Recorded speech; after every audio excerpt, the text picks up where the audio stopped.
Nadia Voss had $23 in her bank account, a broken zipper on her winter coat, and a supervisor who had just told her, in front of 4 other people, that her silence in meetings was becoming a problem for the whole team.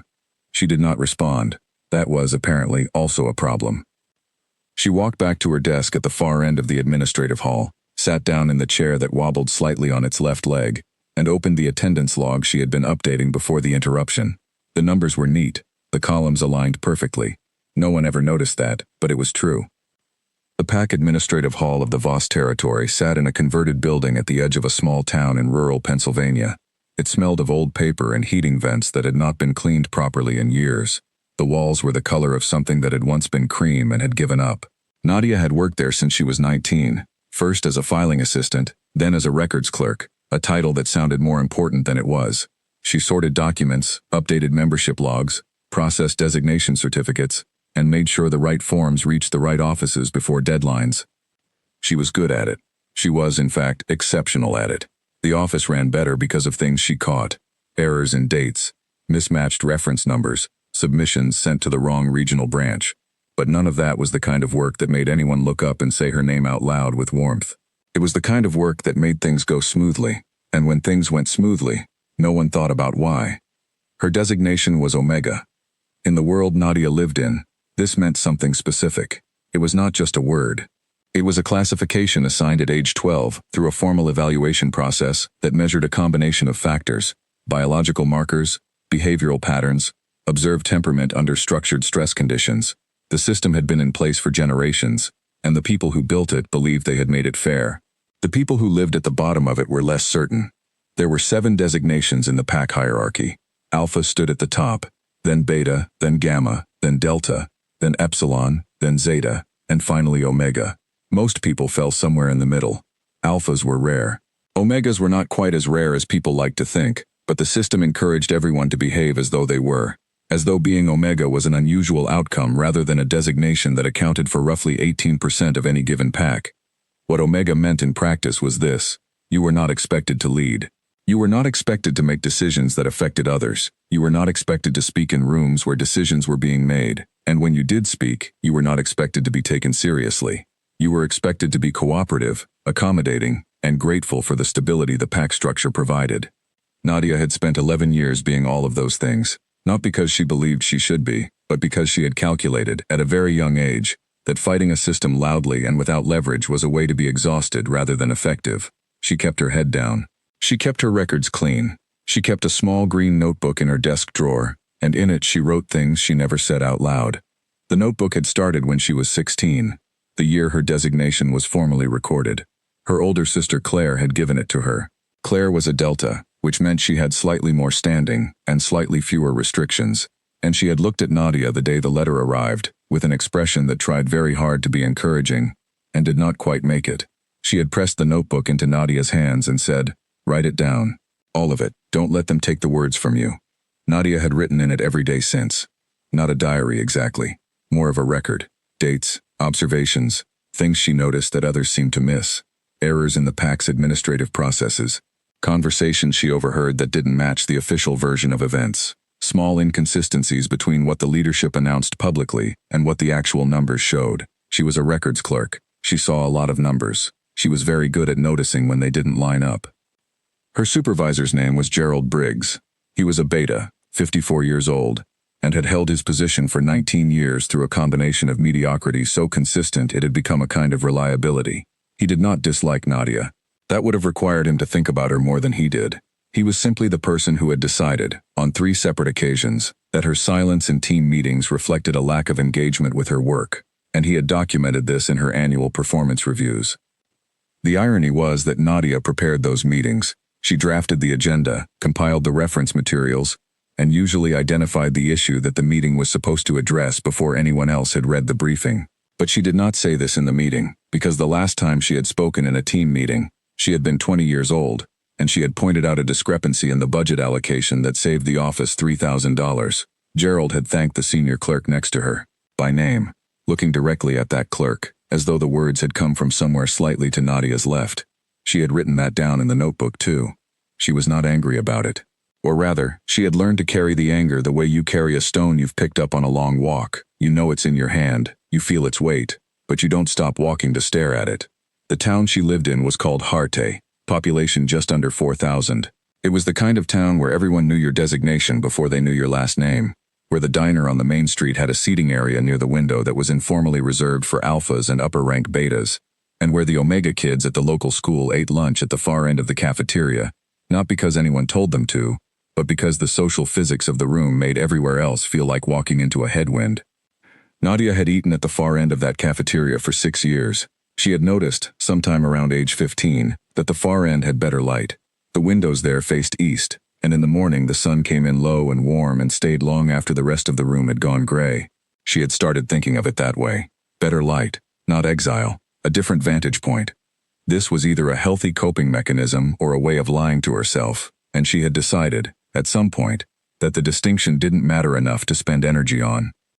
Her apartment was a 12-minute walk from the administrative hall, on the second floor of a building owned by a beta landlord who raised the rent every January, and kept the hallway lights on a timer that turned off before you reached the top of the stairs. She had lived there for 4 years. The apartment had 2 rooms and a narrow kitchen and a view of a parking lot that she had come to find strangely peaceful. Parking lots were honest. They did not pretend to be something they were not. She cooked her own food. She walked to work. She called Claire every Sunday. She read. A lot. More than most people realized, because she kept the books in her bag rather than on a visible shelf. She had long since learned that being seen with a stack of books in this town produced one of 2 reactions: condescending amusement, or an uncomfortable silence that meant the same thing. She preferred neither. Her social life was small and deliberate. There was a woman named Ruth who worked at the post office 2 blocks from the hall, and who had been Nadia's closest friend for 3 years. They had lunch together on Wednesdays when their schedules matched. Ruth was an epsilon, funny in a dry way, and had a talent for describing the absurdity of their lives without making it feel crushing. She called Gerald Briggs the Beige King and referred to the administrative hall's hierarchy as a very dedicated theater production. This helped. There was also a man named Owen, who worked at the filing branch of a neighboring PAC, and whom Nadia had met at a cross-territory records training 2 years ago. They exchanged emails about administrative procedures, and occasionally about books. He was a Zeta who had taught himself 3 languages in his spare time and who believed, as Nadia did, that the designation system measured a very narrow band of qualities and called it the whole person. They had never met in person again after the training. They kept writing anyway. These were the people in Nadia's life who knew she was smart. Not performing smart, not strategic smart, but genuinely, uncomplicatedly, quietly brilliant in a way that had nowhere to go. The rest of her pack saw her designation and stopped there. There was a hierarchy within the Omega category too, though no one documented it officially. People who worked with their hands were treated slightly better than people who worked with paper. People who were physically strong got a kind of informal exemption. People who kept very quiet and took up very little space were treated with a passive kind of tolerance that could be mistaken for acceptance if you weren't paying close attention. Nadia was good at close attention. The pack held monthly community meetings in the main hall, a large, drafty room attached to the administrative building that smelled of floor wax and someone's attempt, years ago, to paint a mural of the surrounding mountains on the east wall.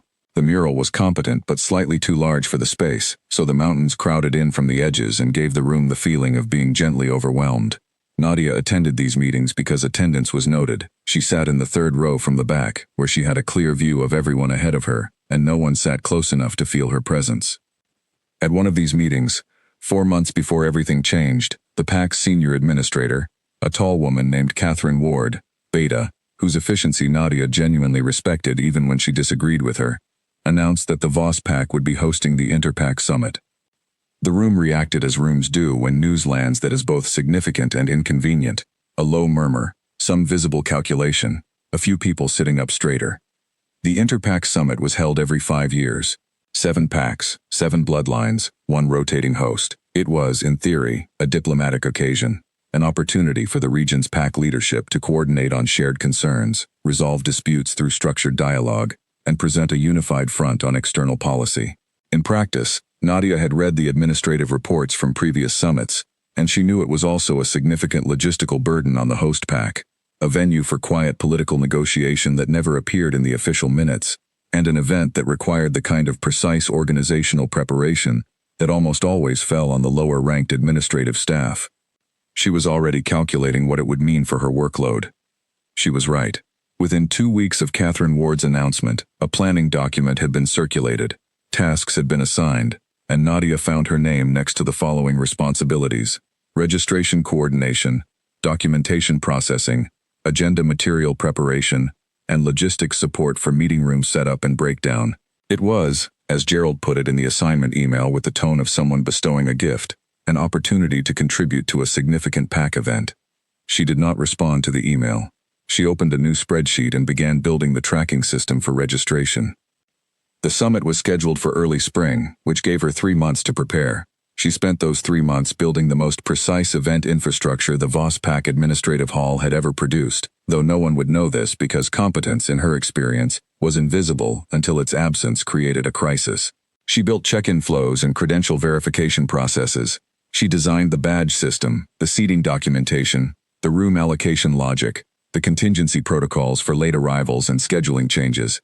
She also, separately, quietly, built something else, a secondary record, a log that ran alongside the official one, noting the things the official documentation wasn't designed to capture, the informal conversations happening in the preparation meetings, the way certain agenda items were being framed publicly versus how they were discussed privately, the names that came up in closed planning sessions that weren't listed anywhere in the official correspondence.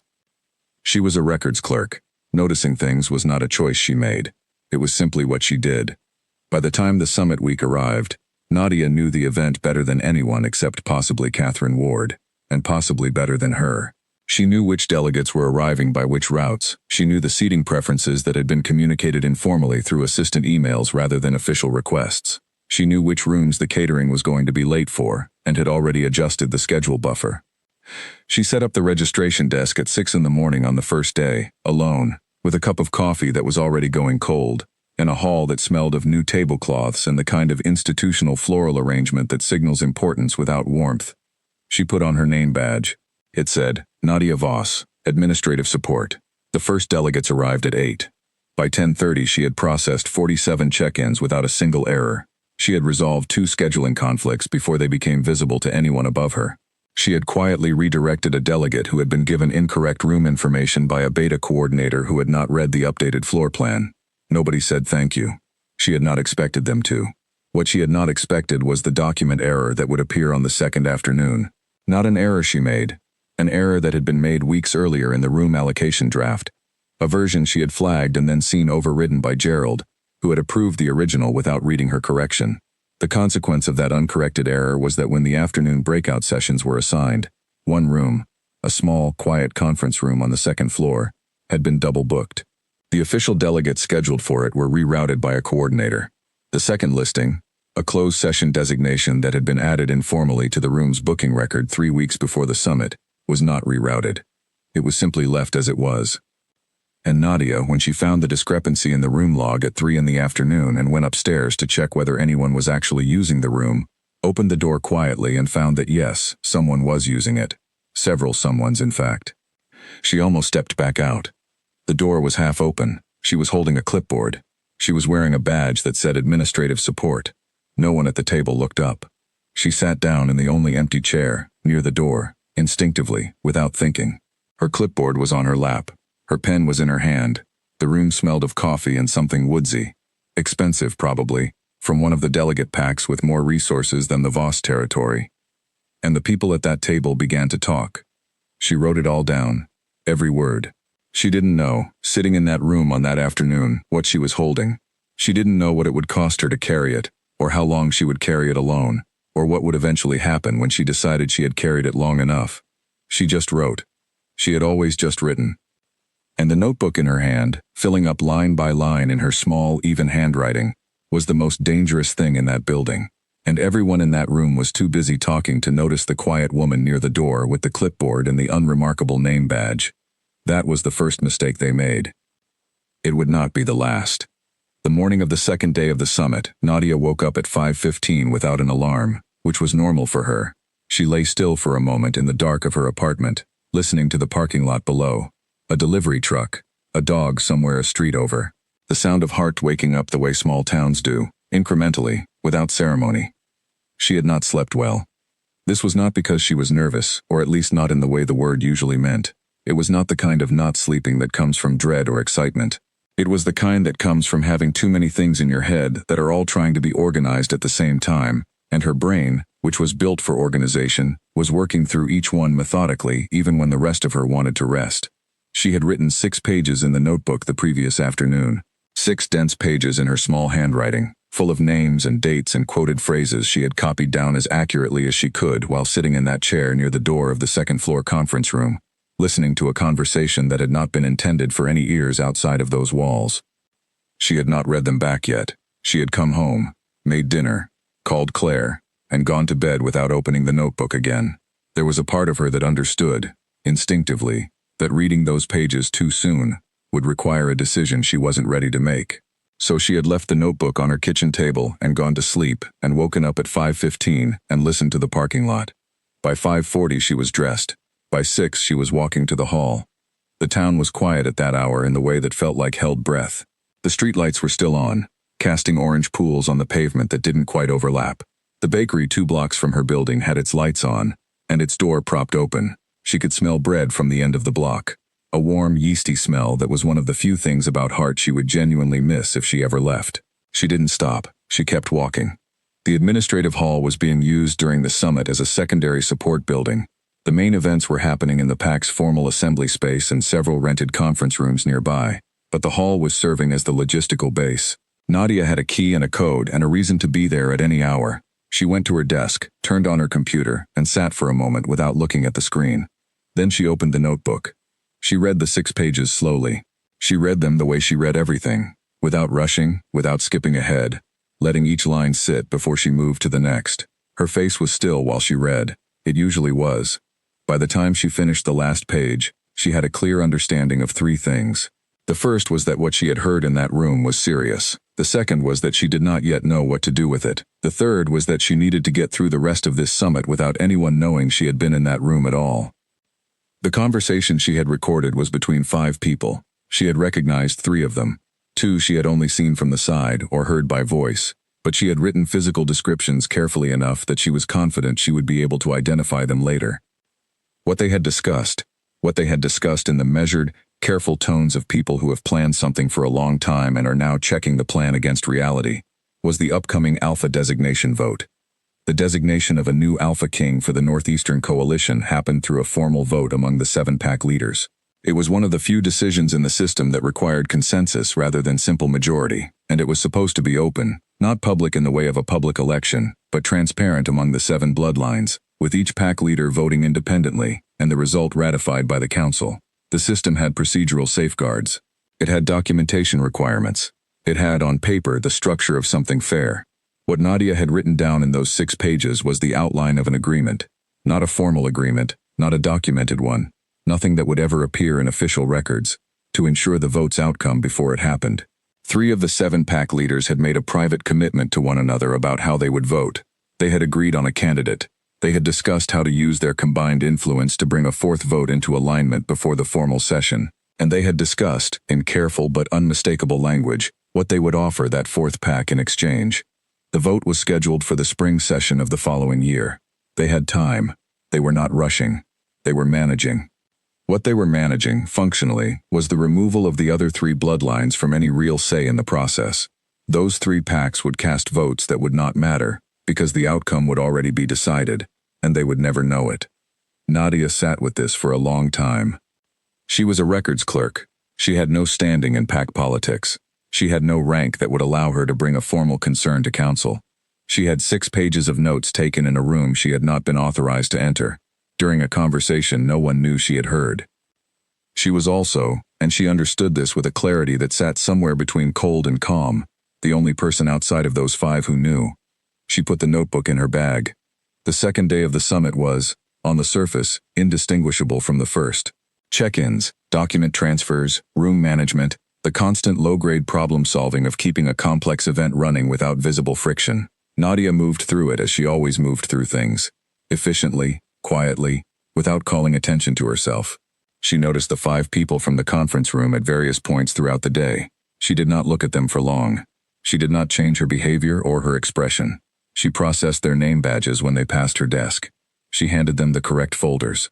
She smiled in the professional, neutral way she had perfected over years of work, the smile that communicated nothing except competence. It was at 2 in the afternoon, when she was restocking the credential envelopes near the main entrance, that she first saw Cassian Drakey.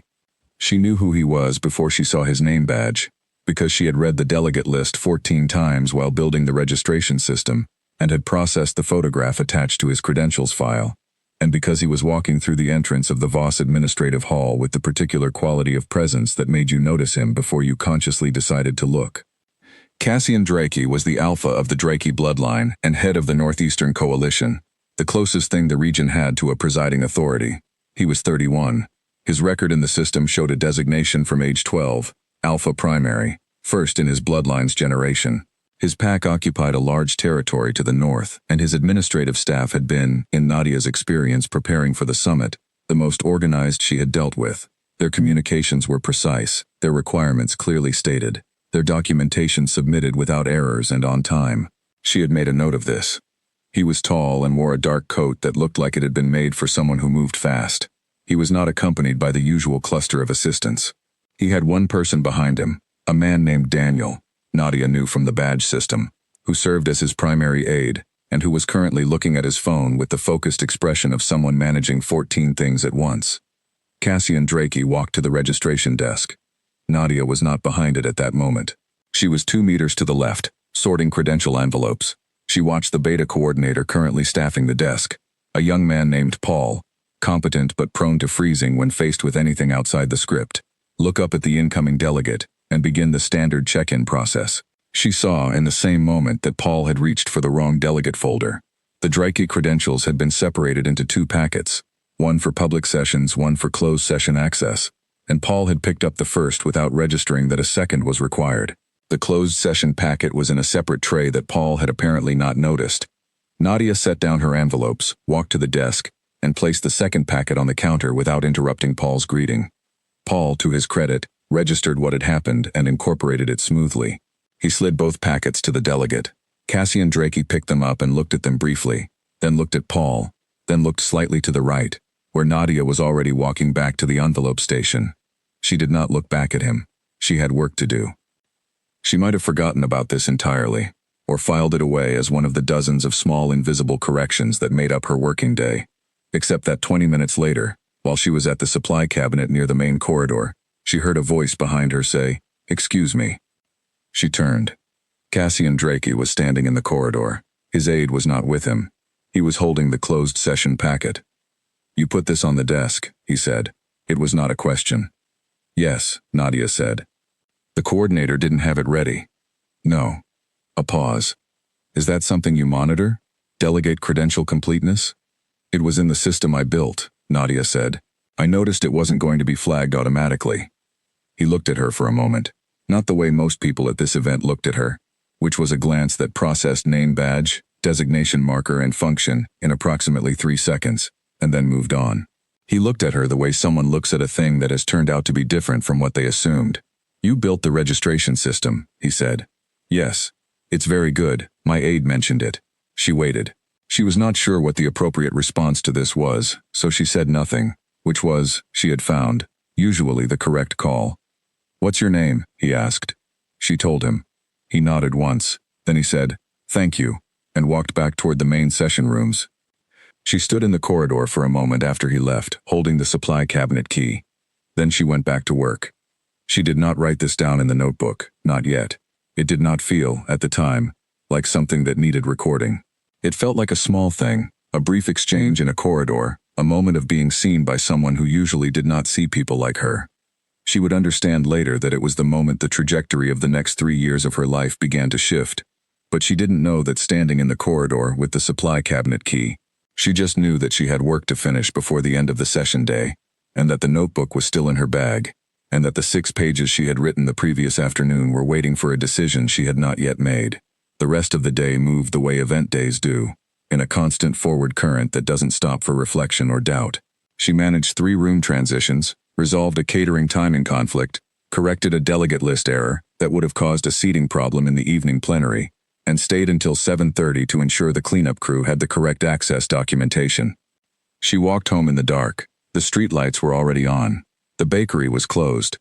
She made dinner, something simple, rice and vegetables, the kind of meal she ate when she wasn't thinking about food and just needed to eat. She sat at the kitchen table with the notebook open in front of her. She read the 6 pages again. Then she opened to a new page and wrote a list. Not of the names from the conference room. She had those. She wrote a list of what she did not yet know, the gaps in the account, the things she had heard but couldn't corroborate, the questions the 6 pages raised that the 6 pages couldn't answer. She made the list precisely, and then looked at it for a long time. She did not know yet what the right thing to do was. She knew what the easy thing was, nothing.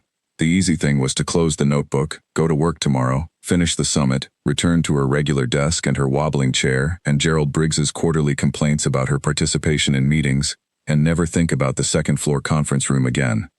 She was smart enough to know that the easy thing was also a kind of choice. Choosing to do nothing was still choosing. She had written that in the notebook too, years ago, when she was 17 and learning the shape of her life. Silence is not neutral. It lands somewhere. She closed the notebook. She washed her dish. She turned off the kitchen light. And she decided, in the particular way she decided most things, not dramatically, not with any visible shift, but with a quiet settling of something inside her chest that meant the question was no longer open, that she was going to find out what she didn't know, that she was going to do something with the 6 pages, that the notebook was going to matter. She did not know what it was going to cost her. She had no way of knowing that yet, but she had always been, underneath everything, a person who could carry weight without bending, and the weight of what she knew was already in her hands, and setting it down, she had decided, was no longer an option. She went to bed. She slept well. The summit ended on a Friday afternoon, and by 5 o'clock the last delegate vehicle had pulled out of the parking area behind the formal assembly building, leaving behind a scattering of name badge lanyards, 3 forgotten umbrellas, and a catering order that had been overestimated by 11 trays of sandwiches. Nadia processed the final paperwork, filed the closing documentation, and handed Gerald Briggs a summary report that was, as she had made everything for this event, precise. He looked at it. He said, "Good work." The way he said it was the way you say something when you are thinking about lunch. She thanked him and went back to her desk. The following week was the return to ordinary time, the slower rhythm of normal administrative work, the absence of the urgency that had structured the past 3 months. Nadia found this adjustment easier than most people did. She had always been comfortable in ordinary time. Ordinary time was when you could think clearly. She had the 6 pages, she had her list of questions, she had, after several evenings of careful thought, a plan. Not a complete plan. She was not in a position to build a complete plan yet, because she was still missing too many pieces. But a starting direction, the first step of something. She had written to Owen. Owen, the Zeta from the filing branch of the neighboring pack, with whom she exchanged emails about administrative procedures and occasionally about books. She had not told him what she had heard. She had not named names or described the specific content of the conference room conversation. She had written, instead, a careful, indirect question about inter-pack judicial processes. Specifically, she had asked whether he knew anything about the formal grievance mechanism within the Interpack Judicial Council, the body that existed to handle disputes between packs at the structural level, and whether it was possible for an individual without senior ranking to file through that mechanism. Owen had responded within a day, which was faster than his usual pace. His email was 4 paragraphs long and contained 2 document references. He had written, "I'm not sure what's prompting the question, but I've always believed the system would work better if more people actually tried to use it. The answer to your question is technically yes, with limitations. Call me if it's easier." She didn't call. She pulled the 2 documents he had referenced. The Interpack Judicial Council operated under a charter that was, on paper, accessible to any registered PAC member regardless of designation. The formal grievance mechanism existed within that charter. The limitations Owen had alluded to were real. The filing process had a specific set of requirements, a timeline window, and a provision that stated co-signature from a ranked witness was required for complaints involving structural or leadership-level concerns. That provision was the obstacle. A co-signature from a ranked witness. She was not ranked. She didn't know anyone with sufficient rank who would attach their name to a claim from an Omega clerk based on a meeting they hadn't attended, with evidence that consisted of a personal notebook. She sat with this obstacle for 3 days. She turned it over from every angle, the way she worked through administrative problems, looking for the procedural path, the mechanism that could work. the thing the charter was designed to allow that no one had tried to use in a long time. On the fourth day, she found it. Buried in a subsection of the procedural guidelines, a section that appeared not to have been meaningfully updated in 22 years, and was written in the dense, careful language of a document that expected very few people to read it all the way through, was a provision she almost missed because it was tucked between two other provisions about timeline extensions. It stated that the co-signature requirement could be waived in cases where the complaint involved direct structural harm to the voting integrity of the regional governance process, provided the filing party could demonstrate, through documentation, that the concern fell within a specific category of classified governance violations. It was an obscure provision. It was narrow. It had clearly been written for a very specific type of situation. It was exactly her situation. She read it 4 times. She wrote it out longhand in the notebook, word for word. Then she sat back and looked at what she had written. This was possible. Not easy, not guaranteed, not without significant risk to her own position and standing. But possible. There was a path. She had not spoken to Cassian Drake again since the brief corridor exchange during the summit. She had no reason to. He was the alpha of the Northeastern Coalition, 31 years old, head of one of the most significant bloodlines in the region. She was a records clerk in a mid-tier pack. There was no professional reason their paths would cross again. Except that he was the one person she had interacted with during that summit who had looked at her like a person, and he was also the one person at the summit who had both the standing and, based on everything she had observed, the interest in governance integrity, to take what she had written seriously. She knew this logically.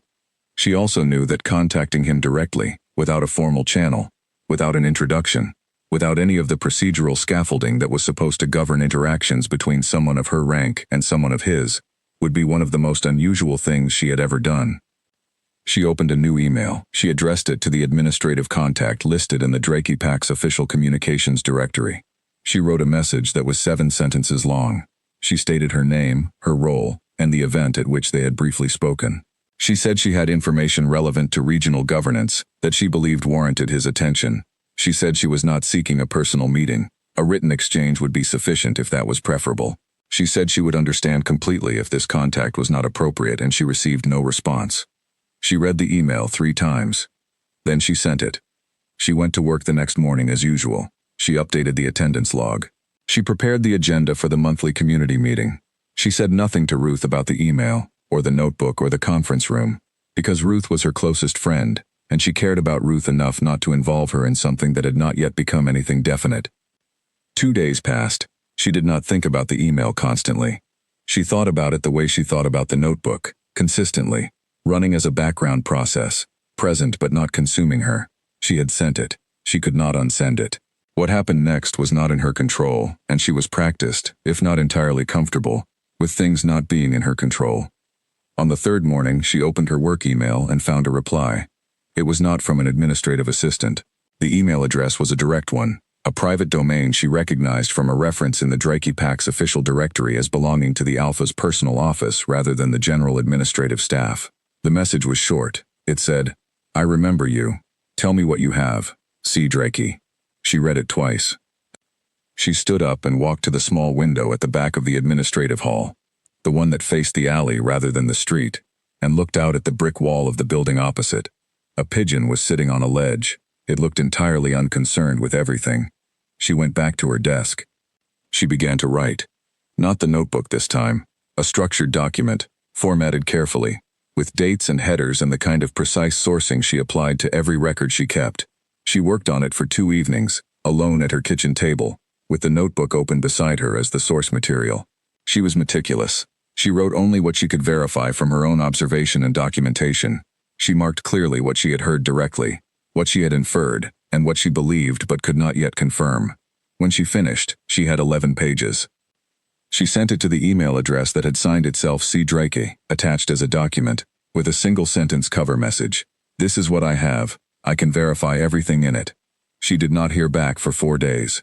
During those 4 days, life in Hart continued without interruption. Gerald held a team meeting she prepared materials for. Ruth had a cold and they rescheduled their Wednesday lunch. Claire called on Sunday and talked for an hour about her children and a garden project, and the new assistant at her workplace who could not, apparently, master the basics of the filing system. Nadia listened and laughed in the right places and did not mention the 11-page document or the name Cassian Drake. On the fifth day, the reply came. It was longer this time. Cassian Drakey, or whoever wrote on his behalf in this direct channel, asked 7 specific questions. All 7 were precise. All 7 went directly to the parts of the document where the evidence was thinnest or the sourcing was most dependent on her own observation alone. He had read it carefully. He had read it the way someone reads a document they intend to use. She answered each question in turn, in the same structured format, with the same precision. Where she could add supporting detail, she did. Where she could not, she said so directly. She did not overstate anything. She did not fill gaps with interpretation. She gave him what she had, exactly as it was. The exchange that followed, over the next 6 weeks, was the most intellectually demanding thing she had done since teaching herself the full procedural charter of the regional administrative system at age 22. He asked questions. She answered them. He identified inconsistencies in her sourcing. She went back to the primary record and clarified. He sent documents, public records she might not have accessed, historical precedent from previous council proceedings, and asked whether any of it changed her account. In most cases it didn't. In 2 cases it strengthened it significantly. He never asked her why she was doing this. She appreciated that. The answer was complicated and she wasn't sure she could put it simply, and simple was not always the right frame for things that were true. He never told her what he was doing with the information. She did not ask. She assumed he was verifying, running her account against whatever sources he had access to that she didn't. She assumed, based on the quality of his questions, that he was taking it seriously. She did not know during those 6 weeks how seriously. She found out on a Tuesday in late spring, when she received a message from the direct email address that contained a single sentence. I have been able to corroborate 3 points of your account through independent sources. I think we should talk. She held the phone for a long moment. 3 points corroborated, 3 independent sources. That meant he had done his own investigation. That meant he had taken her 11 pages and gone looking for evidence she didn't have, and he had found it. She wrote back, I agree. I'll call whenever is convenient for you. He called that evening. She was at her kitchen table when her phone rang. The number was blocked. She answered on the second ring. He said her name. She said yes. And then, for the next 47 minutes, she had the most consequential conversation of her life, sitting at her kitchen table in her apartment with the parking lot view, in the town she had lived in her whole life, with the green notebook open in front of her that she had started writing in when she was 16 because her sister had told her not to let them take the words. Cassian Drakey told her what he had found. She told him what she thought it meant. They discussed the procedural options, the strengths and weaknesses of each, the risk she would carry in pursuing any of them. He said, at one point, You understand that this will not be easy for you. She said, I know. He was quiet for a moment. Then he said, Why did you send me the document? She had thought about this question. She had not answered it to anyone yet, but she had thought about it, in the way she thought about things that mattered, thoroughly, across multiple angles, until the answer was clear. She said, Because I wrote it down, and something written down is only a record. It's not an action. I wanted it to be an action. He didn't say anything for a moment. Then he said, All right, let's talk about how. Outside, the parking lot was quiet. The streetlights were on. It was an ordinary Tuesday evening in Hart, Pennsylvania, and nothing about it looked like the beginning of anything. But it was. The mockery came before the consequences, the way it always does in a small place. News in Hart did not need a newspaper. It moved through the social networks of a 4,000-person community the way weather moves through a valley. Fast, low to the ground, picking up detail as it went. What people knew, or thought they knew, which in a small town amounts to the same thing, was this. Nadia Voss, the Omega clerk from the administrative hall, had been seen talking to the Alpha King of the Northeastern Coalition during the Interpac Summit, not at a general session, privately, in a corridor. This single fact, small and context-free, traveled through the VossPAC social channels in approximately 4 days. By the time it reached the ears of the people Nadia worked with, it had been interpreted, embellished, and processed through the particular lens that small communities apply to anyone below them who appears to be reaching upward. The conclusion, arrived at independently by at least 6 people, was that Nadia had done something embarrassing. The exact nature of the embarrassment varied by teller. Some version involved her approaching a high-ranking delegate inappropriately. Another version involved her being corrected by his aide and not understanding why. A third version, which Nadia heard secondhand through Ruth, was that she had tried to make a connection and had been politely ignored. None of these versions were true. All of them shared the same structural assumption, that Nadia Voss, Omega, records clerk, had mistaken herself for someone whose contact with a figure like Cassian Drake would be welcome or meaningful. The assumption was so automatic, so unremarkable, that the people who made it didn't think of it as an assumption at all. It was simply the obvious interpretation. Nadia heard the versions of the story through Ruth, who told her about them with the dry honesty that was the basis of their friendship. Ruth sat across from her at their Wednesday lunch and said, "You should know what's going around," and then described, without editorializing, what she had heard. Nadia listened. She ate her soup. She did not change her expression. Ruth watched her and said, "Are you going to say anything?" Nadia said, "About which part?" Ruth said, "Any of it." Nadia said no. Ruth looked at her for a moment, then she said okay, and they talked about something else. The thing about mockery directed at someone who has learned to be very still is that it has nowhere to land. Mockery requires reaction to sustain itself. It needs the target to flinch, or protest, or cry, or come back with something that escalates into a visible conflict. Without any of these, it runs its course in a week or two and becomes, simply, part of the background texture of how people think about you, which was, in Nadia's case, already unremarkable to begin with. What she noticed, in the weeks after the summit, was not the mockery itself, but the change in behavior it produced in the people around her. Gerald Briggs became slightly more pointed in his team meetings, directing small corrections at her that he would previously have delivered by email. The senior clerk 2 desks over, a woman named Margaret, late 40s, who had been professionally neutral toward Nadia for 3 years, stopped including her in the loose conversational exchange that happened around the coffee machine in the mornings. These were not dramatic shifts. They were the kind of social adjustments that happen when a community decides someone has stepped outside their appropriate position and needs to be reminded of where they belong. Nadia noticed all of it. She wrote none of it in the notebook, because the notebook was not for documenting their behavior. The notebook was for documenting things that mattered. She was, during this period, doing several things in parallel that none of them knew about. She was continuing her email exchange with Cassian Drake's office, sparse, direct messages that had moved past the verification phase into something more like planning. They did not communicate often. When they communicated, it was to a specific purpose. She had the sense, from the precision of his responses, that he was a person who did not spend words without reason, and she found this easier to work with than most people did. She was also, separately, reading. She had pulled every document she could access, through the Administrative Hall's reference database, through the Public Records Archive of the Regional Council, through Owen's database access at the neighboring PAC's filing branch, that related to inter-PAC voting processes and the historical record of alpha designation protocols. She was building, methodically, the foundational knowledge she would need when she decided to take the next formal step. She was learning the system the way she had always learned things she needed to know, from the bottom, with care, missing nothing.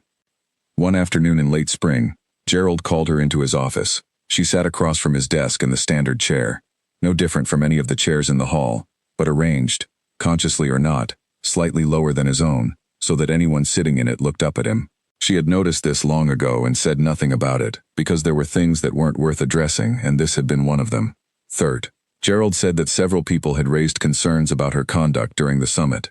He said it with the careful tone of someone who has rehearsed something and is now delivering it. The concerns, he said, related to the appropriateness of her interactions with delegates who were significantly above her designation. He said this reflected poorly on the PAC's presentation of its administrative staff. She looked at him steadily. She asked which interactions, specifically. He said the corridors. He said she had been observed in an exchange that people found puzzling, given her role. She said she had been doing her job. She said specifically that she had corrected a credential error at the main desk and had been thanked by the delegate in question. She said she did not believe this fell outside the scope of her responsibilities. Gerald said that the issue was not what she had done but how it appeared. Nadia said, "I see." She said it the way you say something when you understand it completely and have no intention of pretending you agree with it. Gerald gave her a written reminder about professional conduct, which was not technically a formal disciplinary action but occupied the space just below one. She signed the acknowledgement form. She went back to her desk. She put the form in her personal file. She thought about it for a moment. Then she went back to her work. What Gerald did not know, and what most people in Hart did not know, was that Nadia had received, the previous week, a second direct message from the private email channel, one that was not a question this time, and was not a planning discussion. It was a message that said Cassie Andrejka had identified a fourth corroborating source for her account of the conference room conversation, that the sourcing, when combined with her documentation, was now strong enough to proceed, that he thought she should know this. She had written back one sentence, "Tell me when you're ready to discuss the next step." He had written back, "Soon." She was carrying this information in the same way she carried everything, quietly, without showing it on her face, without telling anyone who couldn't carry it with her. She sat at her desk in the administrative hall, under the fluorescent lights, next to the window that faced the back alley, and she did the work in front of her, and she waited. The waiting was not passive. She was not someone who waited passively. She was building things while she waited: the procedural case, the documented record, the precise understanding of what the filing process would require and what she would need to demonstrate at each stage. She was preparing the way you prepare for something you know is coming, when you don't yet know exactly when. The social weather in the hall continued to be cold in the specific way it gets cold when people have decided something about you and are waiting for you to act accordingly, to shrink back, to become less, to confirm the story they have already told about who you are. She did not give them this, not because she was defiant about it, but because she genuinely did not have the time or energy to perform smallness for people whose opinion she could not afford to factor into her decisions. Ruth, at their Wednesday lunch, said, "You seem very calm." Nadia said, "I'm not calm exactly, I'm occupied." Ruth said, "Occupied with what?" Nadia said, "Something I'm working on." Ruth looked at her for a long moment. Ruth was perceptive, which was one of the reasons Nadia valued her friendship and also one of the reasons she kept certain things from her.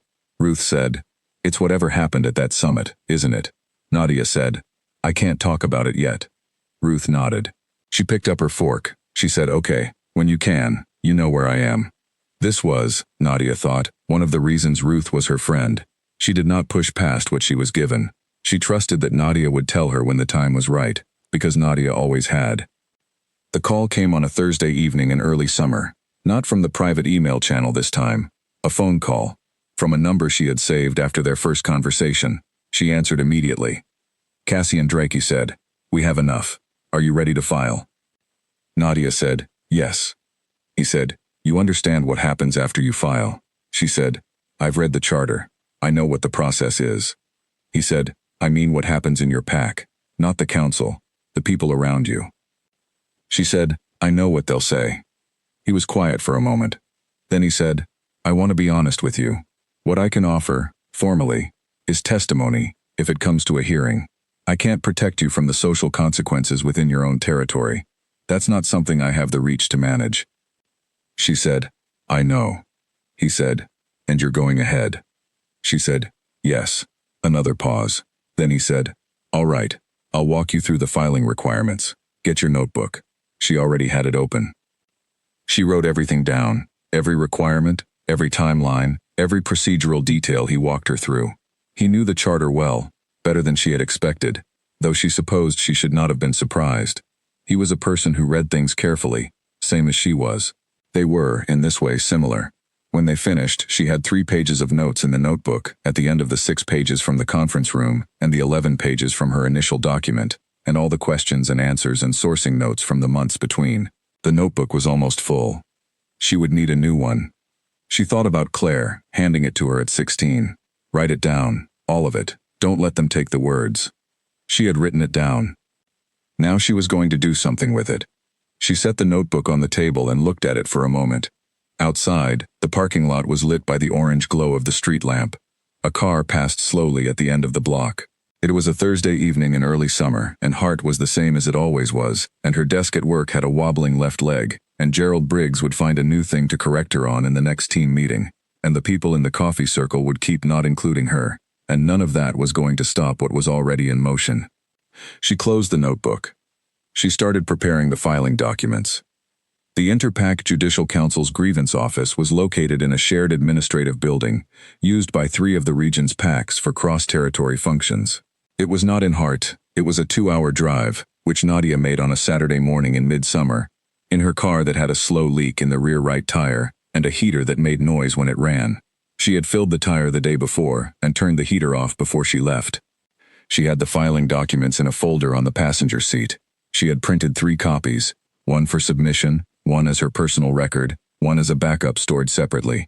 She had read the submission requirements 8 times. She had checked her document against each requirement individually, one at a time.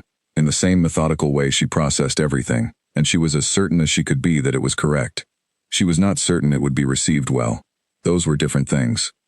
The grievance office, when she found it, was unremarkable in the way of all bureaucratic spaces. Beige, slightly dim, furnished with the kind of furniture that prioritizes function and communicates nothing about the people who chose it. There was a reception window, and a waiting area, and a door beyond the window that presumably led to wherever things actually happened. The person at the window was a man in his 40s, Delta designation marker on his badge, reading something on his computer with an expression that did not change when she approached. She stated her name. She said she was filing under the formal grievance mechanism, subsection 14.3.2 of the Charter. She placed the folder on the counter. The man looked at the folder. He looked at her name badge, which she had worn, the plain administrative hall one that said Nadia Voss, Administrative Support, and which carried her Omega designation marker on the left side. He looked back at the folder. Then he looked at her with an expression that was not unkind. It was simply the expression of someone recalibrating their expectations of their morning. He said, "Do you have your co-signature documentation?" She said, "I'm filing under the exemption provision. The co-signature requirement is waived under 14.32 for governance voting integrity concerns. I've included the written justification for the exemption claim in the secondary document behind the main filing." He looked at her for a moment. Then he opened the folder. She waited. She had stood in queues all her life. She was very good at waiting. He read the secondary document. He set it down. He read part of the main filing. He set that down. He looked at her again. He said, "This is going to need to go to a senior reviewer." She said, "I understand." He said, "That process takes 4 to 6 weeks." She said, "I understand." He said, "There's a possibility the filing will be returned as incomplete." She said, "I've addressed every requirement listed in the current charter. If there's a specific deficiency, I'd appreciate knowing what it is so I can address it." He looked at her for another moment. Something shifted in his expression. Not warmth exactly, but a kind of recalibration, like someone who has been in a situation before and is recognizing it. He took the folder. He stamped the top sheet with a received date. He gave her the receipt copy. She thanked him, picked up her personal copy, and walked back through the waiting area and out into the parking lot. She sat in her car for a moment. The submission copy was in the building. It was now a filed document. There was a received stamp on her copy with today's date. She put the copy carefully in the folder in her bag. She started the car. The drive back to Hart took 2 hours.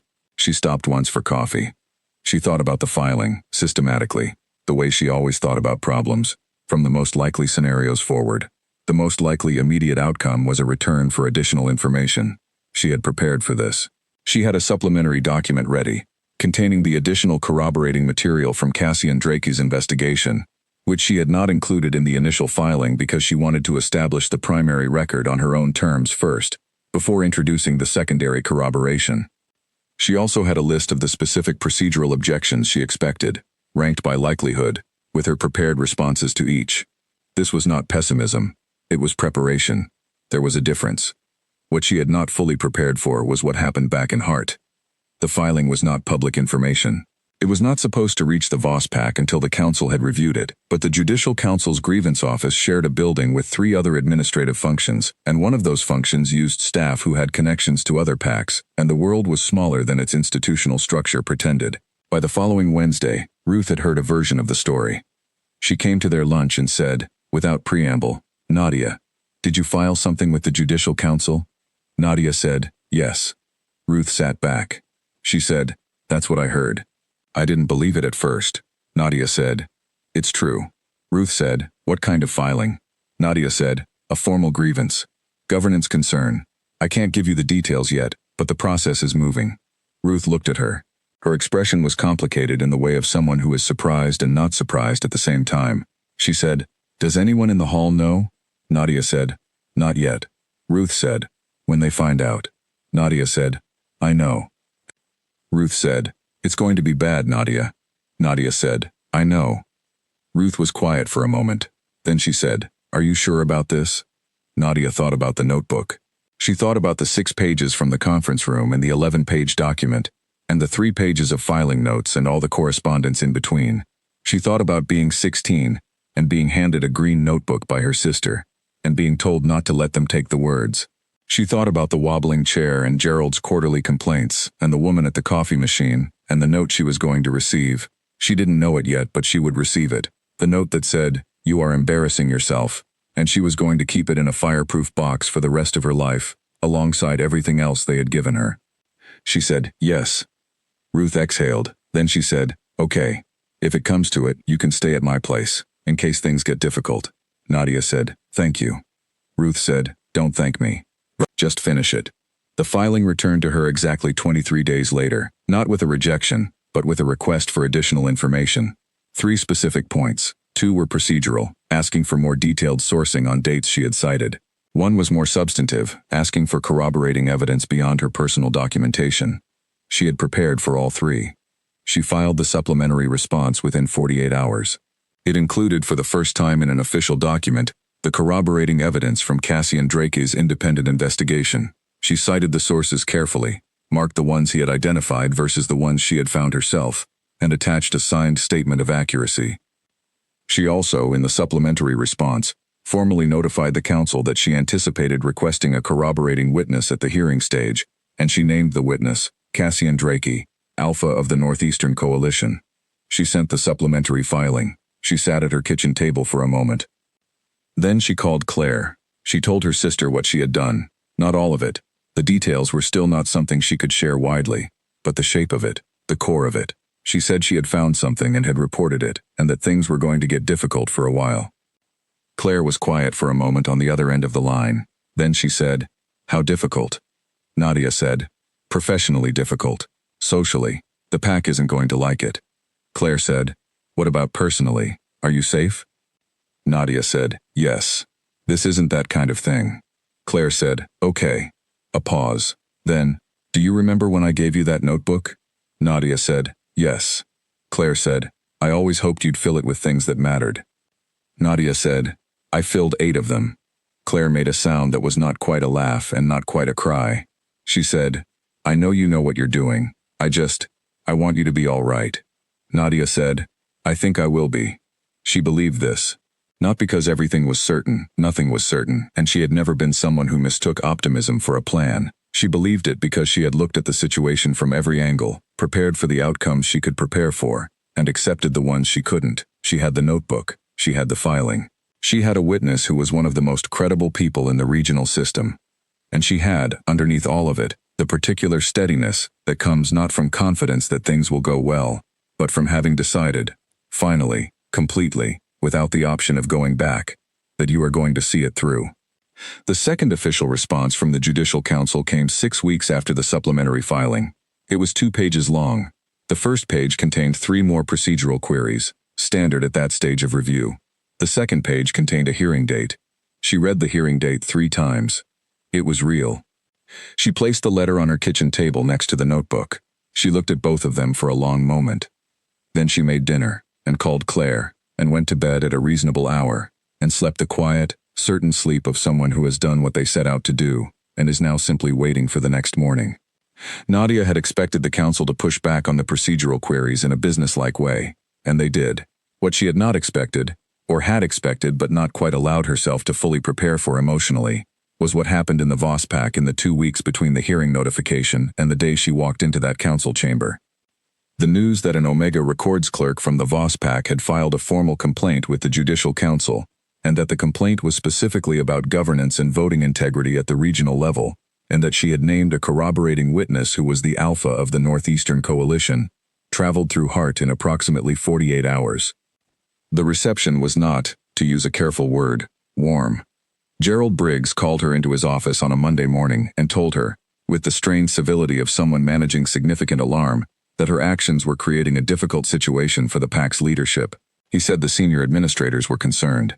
He said there were questions about whether she had used her access to official documentation inappropriately. He said that filing a complaint of this scale, from her position, without consulting PAC leadership was, in his words, not the kind of thing we do here. She asked him which part specifically was the concern, the filing or the content of the filing. He said both. She said she had filed within her legal rights under the council charter. She said the content of the filing was a matter of public governance concern, not a personal complaint. She said she had consulted legal provisions, not PAC opinion, because the matter involved PAC leadership. Gerald looked at her for a long moment. Then he told her that her desk was being moved to a space in the back storage room, which was technically an office. It had a desk and a light, but which was also where the packing boxes were stored, and where no one had worked for several years. He framed this as a practical decision related to confidentiality during an active proceeding. She knew it was not. She moved her things. She took the wobbling chair. She carried her desk items in 2 trips. She set up the small space with the same neatness she brought to everything, and she worked there without complaint, and she thought about how much of a gift it actually was. A quiet room, away from the coffee circle and the team meetings, where she could think clearly without the constant low-grade noise of being managed. There was a note on her new desk when she arrived for the second morning. It was not signed. It said, in plain handwriting, "You are embarrassing yourself." She read it once. She folded it and put it in her bag. She would put it in the fireproof box eventually, with the other things. She didn't have the box yet. She would buy it later, after the hearing, when she understood what she was keeping and why. But she knew, reading that note in the storage room office, that this was going in the box. That it was the kind of precise record that deserved to be kept. Ruth brought her lunch on the Wednesday of that week, because the lunch spot near the post office felt, given the current state of things, like territory that required navigation. They ate in the storage room office, sitting on the chairs Nadia had arranged, and Ruth said without ceremony, "Half the town thinks you've lost your mind." Nadia said, "What does the other half think?" Ruth said, "The other half is being quiet, which means they're thinking something but they're not ready to say it yet." Nadia ate her sandwich. She said, "That's probably accurate." Ruth said, "Are you okay in here? The light in this room is terrible." Nadia said, "It's better in the afternoon." Ruth looked around the storage room, the boxes, the single window at ground level that looked out at the parking lot, the bare walls, and then looked back at Nadia, and her expression was the particular expression of someone who is holding something large and trying not to spill it. She said, "I'm proud of you. I'm not saying that because things are going well for you. I'm saying it because you're not pretending they're fine." Nadia said, "They're not fine." Ruth said, "No, but you're still doing it." Nadia did not respond to this, because there was nothing useful to say in response to it, and because responding would have required engaging with the feeling it produced, which she could not afford to do until after the hearing. The hearing was 14 days away. She used those 14 days to prepare the way she had prepared for everything, thoroughly, systematically, without skipping the steps that felt already obvious. She reviewed her documentation. She reviewed the council's hearing procedures. She prepared written answers to every question she anticipated being asked, not because she would read from them, but because writing the answers made them precise, and precision was her best asset in any room. She was in contact with Cassian Drake's office during this period, exchanging the sparse, purposeful communications that had characterized their interaction from the start. His office confirmed his attendance. His aide forwarded the procedural information about testimony format. There was one direct message from the private channel. Brief. "You've prepared well. They're going to try to make the process feel bigger than you. It isn't." She had looked at this for a moment before replying. She wrote back, "I know the process. I'm not worried about the process." He wrote back, "Good." The night before the hearing, she laid out the clothes she had chosen carefully. Professional, neutral, the kind of outfit that communicated seriousness without trying to communicate something she wasn't. She made sure her folder of documents was organized exactly as she needed it. She checked the paperwork for the 3rd time. She opened the notebook, not to write anything, just to hold it. She sat at the kitchen table and held the notebook that had started as a gift from her sister when she was 16 years old, and was now, 7 years and 8 notebooks later, the most important object in her life. She thought about the girl who had first opened it, quiet, careful, sharp in a way the system could not measure, carrying her anger like a stone on a long walk. She was still that girl in some ways. She was also someone else now. Someone who had sat in a room where things were said that weren't supposed to be heard, and had written them down, and had carried them alone for long enough, and had decided that being counted out was only information, not a verdict. She closed the notebook. She turned off the light. In the morning, she drove 2 hours to the council building. She parked in the lot she had parked in when she filed the initial document, and she walked into the building carrying her folder, and she sat in the waiting area outside the chamber, and she breathed steadily in the way she had taught herself to breathe steadily when things required steadiness. At 9:15, the chamber door opened. A clerk came out and said her name. She stood up. She picked up her folder. She walked through the door. The hearing room was smaller than she had expected. A long table at the front, 5 council members behind it. A smaller table facing them, with 2 chairs, one for the presenting party, one for counsel if applicable. She had no counsel. She had herself and her documentation. She sat down. The lead council member, a woman in her 60s whose name Nadia knew from the charter documentation as Eleanor Marsh, looked at her over reading glasses and said, "Ms. Voss, you filed this complaint on your own behalf, without representation?" Nadia said, "Yes." Eleanor Marsh looked at her for a moment. Something in her expression was not unkind. She said, "Then let's proceed." Nadia proceeded. She had never given formal testimony before. She had presented in team meetings, the ones where her words came from somewhere to her left, and she had answered administrative queries across a desk, but she had never sat across a table from 5 people whose job was to determine the validity of what she was saying, and done it as herself, in full, without the protective ambiguity of quiet. She was not nervous, or rather, she was nervous in the way she was nervous before things that mattered, aware of it, moving through it, using it to stay precise. She laid out the account clearly. The summit, the conference room, the conversation she had documented, the subsequent investigation, the corroborating evidence. She walked through it in chronological order, referenced the documentation at each relevant point, and answered the council's questions without deflecting. They asked good questions. She had prepared for most of them, and she answered the ones she had not prepared for by telling the truth precisely, which was the same as preparation, but faster. It took 2 hours. At 11:15, Eleanor Marsh said they would take a break before the corroborating witness testimony.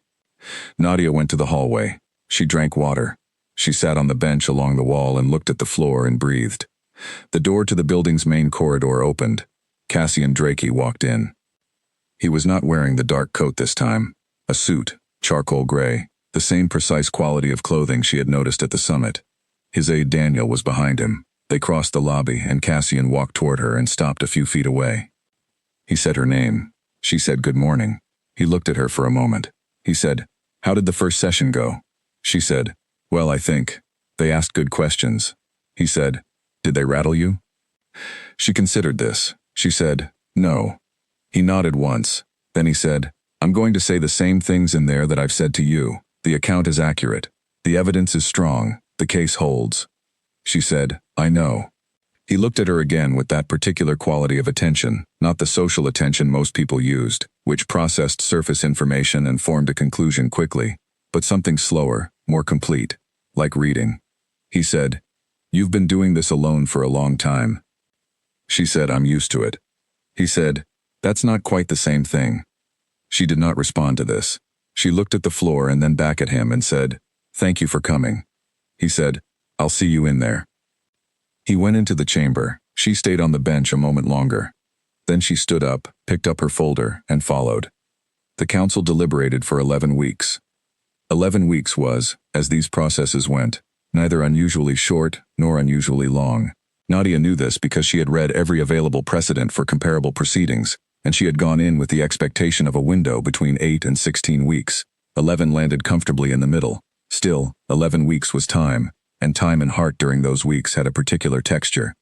She had gone back to work the day after the hearing. There was nothing else to do, and her work still needed to be done, and the storage room office with its ground-level parking lot window had, in a strange way, become her own. She had stopped attending team meetings. Gerald had stopped requiring her to. There was a mutual, unspoken understanding that they were waiting for something to resolve, and in the meantime, the least friction was the best available option. The PAC's senior administrators knew what she had filed. They did not speak to her about it directly. They communicated through Gerald, who communicated through brief emails that managed to say very little with careful efficiency. The underlying message was consistent. "We are not going to acknowledge what you have done, and we are watching to see how this goes, and depending on how it goes, we will decide what to do next." This was not uncomfortable to Nadia. She had expected exactly this. Institutional systems always behaved this way in moments of uncertainty. They waited. They preserved. They did not extend themselves beyond what was required, until the outcome was clear. She did not blame the administrators for it. She simply registered it and moved on. The social atmosphere in the hall was something she adapted to the same way. The coffee circle had been cold since before the hearing. It was still cold. The person who had left the unsigned note on her desk had not done it again. Gerald's corrections, which had become slightly pointed after the summit, had since become neutral again, not warmly neutral, but the clean, professional neutral of someone who is managing their behavior consciously. This was, she thought, progress of a kind. Ruth was steady, as Ruth always was. Wednesday lunches continued, now back at the cafe near the post office because the social weather had shifted enough that neither of them felt the need to hide. Owen sent her an email that said, very simply, "I heard. I thought you might." She wrote back one sentence. "I'll tell you the rest when it's over." Claire called every Sunday as always. After the hearing, she had added a brief, consistent question at the end of each call. Still standing? Nadia always said yes. Claire always said good. She read a great deal during those 11 weeks. More than usual, which was already more than most people. She read about systems, about how power distributes within structures, about how governance failures compound when they're hidden, about how the people best positioned to see certain things are often the ones most incentivized to stay quiet about them. She was not reading for comfort. She was reading because understanding the shape of what she had walked into was still useful, even after the fact. She also thought about designation. Not the way she usually thought about it, as background, as the atmospheric pressure of her daily life, but directly, clearly, turning it over in her mind the way she turned over administrative problems. The designation system was supposed to measure something real. Its architects had believed that. Maybe they had been right about some of what it measured. But what it could not measure, what no classification system of its kind could measure, was the particular combination of qualities that had led her to be sitting in that conference room on that afternoon, to write down what she heard, to carry it for the right length of time, and then to do something with it that required a kind of sustained, quiet, unhurried courage that none of the evaluation criteria at age 12 had ever been designed to look for.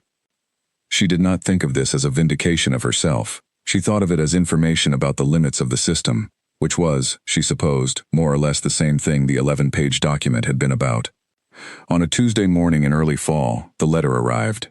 Not a digital message this time, a formal letter, the council's official letterhead, delivered by the regional administrative courier to the administrative hall address she had listed on her filing. Gerald brought it to her storage room office personally, which she thought was the closest thing to an acknowledgement he was capable of. He set it on her desk and said nothing, and left. She looked at the envelope for a moment. Then she opened it. The letter was 3 pages. She read it from the beginning without skipping ahead, which was harder than it sounded. The first page covered the procedural findings, the specific provisions of the charter that applied to the case, the process the council had followed in deliberation, the evidentiary standard they had applied. Standard language, careful, thorough, the kind of writing that does its administrative work faithfully before it arrives at the thing everyone is waiting for. The second page began with the sentence, "The council finds the claims substantiated." She stopped. She reread the sentence. Then she read the rest of the page, which laid out the specific findings. The private agreement among the 3 PAC leaders was confirmed. The coordination to predetermine the voting outcome was confirmed. The exclusion of the remaining bloodlines from effective participation was confirmed. The provisions of the charter that these actions violated were named, one by one, in numbered paragraphs. The third page contained the council's decisions regarding remedy and consequence. 3 PAC leaders removed from their current leadership positions. 2 bloodline succession rights restricted pending governance review. The predetermination agreement formally voided. The vote process reopened with full procedural transparency requirements. And, in a subsection near the bottom of the third page, in the same formal, careful language as everything else, an acknowledgement of the initiating witness by name. The council notes the significance of Miss Nadia Voss's action in bringing this matter to formal proceeding. The council's ability to address this structural failure is directly attributable to the diligence and courage of her filing. She sat with this for a long time. She did not cry. This was not because she was not feeling anything. She was feeling a great deal, actually, more than she had permitted herself to feel in quite some time. But the feeling was not the kind that came with tears. It was the kind that was very quiet and very deep, the kind that arrives when something you have been carrying has been recognized for what it is. And the recognition does not change what you did, but it changes how it sits. She thought about the 6 pages from the conference room. She thought about the 11-page document. She thought about the procedural objections she had researched and prepared responses for, and the filing she had driven 2 hours to submit, and the storage room office, and the unsigned note, and Gerald's email about professional conduct. She thought about Eleanor Marsh saying, "Then let's proceed." She thought about Cassian Drakey on the bench in the council building hallway saying, "You've been doing this alone for a long time." She thought about Claire handing her a green notebook when she was 16.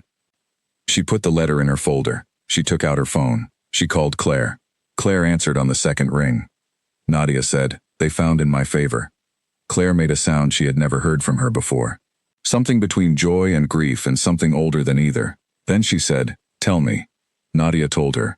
The PAC's reaction to the council ruling took approximately 72 hours to fully develop, which was faster than Nadia had expected. Partly this was because the ruling was a public document. The council's decisions were entered into the official regional record, accessible to any PAC member through the standard administrative channels, and in a community like Harde, accessible within a day to anyone who wanted to look. The 72 hours broke down, in Nadia's observation, into 3 phases. The first phase, approximately the first 24 hours, was silence. Not the hostile silence of before, but a different kind. The silence of a community that has received information it needs time to process. This was the phase in which the people who had been unkind were quietly recalibrating, and the people who had been neutral were deciding what position to take, and the people who had always known she was capable of something like this, Ruth, and in her way, even the pigeon on the ledge, were waiting to see what came next. The second phase, somewhere in hours 24 to 48, was a kind of awkward warmth from unexpected directions. People in the hall said good morning to her, not everyone, not with the ease of people who had always been friendly, with the slightly effortful quality of people adjusting to a new reality. She accepted it without comment. She was not interested in making them feel comfortable about it. She was interested in getting the attendance log updated before the end of the week. The third phase, and this one she had predicted and prepared for, though predicting something does not make it easy to experience, was the repositioning. The people who had been quietly unkind began, slowly, to rewrite their behavior in their own minds. Conversations had a new texture. "I always thought Nadia was sharp. I never understood why Gerald had her in the back. It makes sense when you think about it."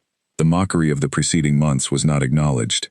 It simply stopped, and the space it had occupied was filled with something that looked, from a distance, like respect, and was, up close, the particular kind of retroactive approval that people offer when they want to align themselves with an outcome they did not support when it was uncertain. She watched this happen. She wrote none of it in the notebook. Gerald Briggs sent her an email that was, in its careful way, remarkable. He said that in light of the council's findings, she would be returning to her previous desk. He said that the documentation she had compiled during the investigation represented exceptional work. He said the PAC was proud of her contributions. She read the email twice. Then she went to the storage room office, packed her things in 2 trips, and moved back to the desk with the wobbling left leg by the window that faced the alley. She sat down. The chair wobbled slightly, same as always. She opened the attendance log. She updated it.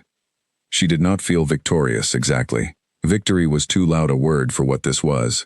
What she felt was something more like settled, the particular quality of stillness that comes when a long, uncertain weight has been properly placed, when the thing you have been carrying is finally in the right hands. She had filed it. The system had done what it was supposed to do. The people responsible had been held responsible. The record existed. The record would always exist now. That was the thing about records. Once they were filed, once they were part of the official account, they could not be unfiled. The conversation in the conference room had happened, and her account of it had been substantiated, and 3 PAC leaders had lost their positions because of 6 pages written in small, even handwriting by an Omega Records clerk with a green notebook and a desk that wobbled on its left leg. She thought about that for a moment. Then she went back to work. The letter from Cassian Drake's office arrived 2 weeks after the ruling, not through the private email channel they had used during the investigation. A formal letter, on official coalition letterhead, addressed to her by name at the administrative hall.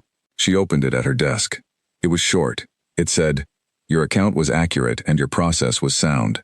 What you did required precision and patience in equal measure. The coalition is grateful for both." It was signed with his full name. She put the letter in her personal file. Then she thought about it for a moment and took it out and put it in her bag instead. It felt like the kind of thing that should not live in the office. That evening she went to the hardware store near her apartment and bought a small fireproof box. The corridor was on the 3rd floor of the council building, the one she had been in twice now, once for the initial filing, once for the hearing. It was the kind of corridor that existed only to connect one room to another, the kind that no one remembered afterward, that showed up in no photographs and served no ceremonial function. It was simply a hall. She was walking out of a follow-up meeting, a standard post-ruling session in which the council's administrative staff confirmed the final procedural record, nothing significant, the kind of meeting that existed to close paperwork that needed to be closed. She had answered 3 questions and signed 2 forms and been thanked in the brief, efficient way of people who have many things to do. She was carrying her folder. She was thinking about the drive back to Hart, about whether to stop for coffee, about the attendance log she had left at a natural break point that would be easy to pick back up in the morning. She heard her name. She stopped. Cassian Drakey was walking toward her from the far end of the corridor. He was alone.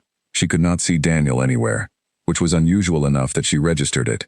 He was walking at his usual pace, which was the pace of someone who always knew where they were going and why. She stopped walking. He stopped a few feet away from her. The corridor was empty. The building's ventilation made a low, constant sound that she had not noticed until the silence between them was quiet enough to hear it. He said her name again, not a question this time. She said, "I didn't expect to see you here today."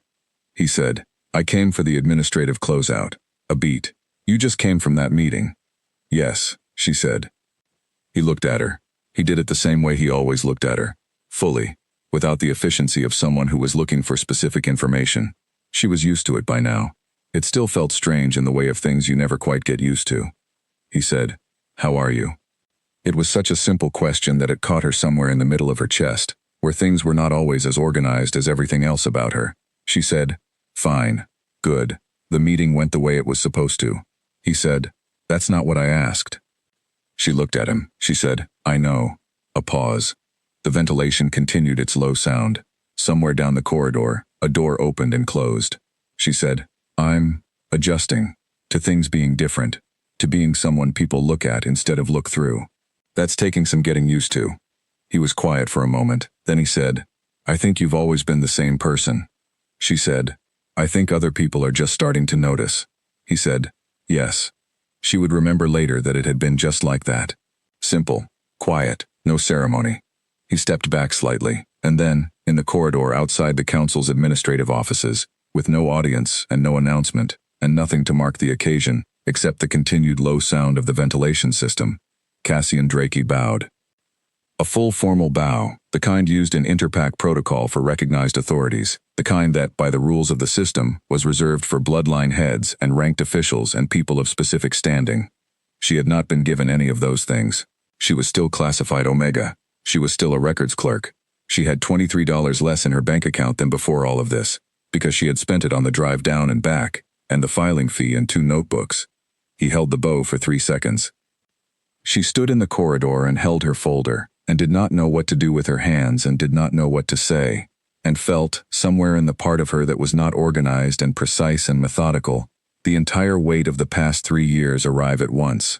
The conference room, and the 6 pages, and the 11-page document in the storage room office, and the unsigned note, and Gerald's emails, and the cold shoulder at the coffee machine, and the phone call to Claire and Owen's 2-sentence email, and Ruth saying still doing it, and the 47-minute phone call, and 11 weeks of deliberating, and Eleanor Marsh saying, "Then let's proceed." All of it. In 3 seconds. He straightened. He looked at her. He said nothing. There was nothing to say, and he knew it, which was one of the things she had come to understand about him. He knew when silence was not absence. She said, "Thank you." He said no. She looked at him. He said, "Thank you for writing it down." She exhaled, just once, quietly, in the empty corridor. Then she said, "I have to drive back to Harte." He said, "Drive safely." She nodded. She walked past him toward the elevator. She did not look back. She pushed the elevator button. The doors opened. She stepped in. She looked at her folder. She looked at her hands. She took one slow breath. The doors closed. She drove back to Hart. She stopped for coffee. She thought about Claire and the green notebook and the parking lot view from her apartment, and the particular quality of the light at the far end of the cafeteria where she had eaten lunch for 6 years and decided, somewhere around age 15, that it was the best light in the room. She had always known how to find the best light, she had just never had a room big enough to show it. It started, as most of what Nadia built started, without announcement. 6 weeks after the council ruling, a woman named Dora Finch sent her an email. Dora was 26, an Omega from a neighboring territory. A filing clerk like Nadia had been before the investigation changed the shape of her job. Dora had seen the public ruling. She had looked up Nadia's name in the regional directory. She wrote a message that took her 4 drafts, she would later say, because she was not sure a stranger would respond. The message said, "I had a situation at my pack last year that I didn't know what to do about. When I read what you did, I looked up the charter. I had no idea we could file. Can I ask you how the process worked? Nadia wrote back the same day. She told Dora, clearly and specifically, how the process worked, which sections of the charter were relevant, which provisions applied to her situation, what the filing timeline looked like, what to expect from the review stage. She answered every question Dora had, and when Dora asked follow-up questions, she answered those too. Dora filed her own complaint 4 months later. It was a smaller matter than Nadia's, a designation-based pay disparity that had been documented for years and consistently overlooked. The council resolved it in 8 weeks. The resolution was not dramatic. It was a correction of a record and an adjustment of a payment structure. It was exactly enough. A month after Dora's filing, there were 2 more emails. Then 4. Then, over the span of a winter that Nadia spent mostly at her kitchen table with the notebook and a cup of coffee, and more email threads than she had ever managed in her life. 11.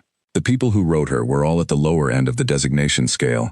They were all dealing with situations that the system's formal mechanisms were designed to address, but that no one had told them they could use. They were all, in various ways, people who had been very quiet for a very long time.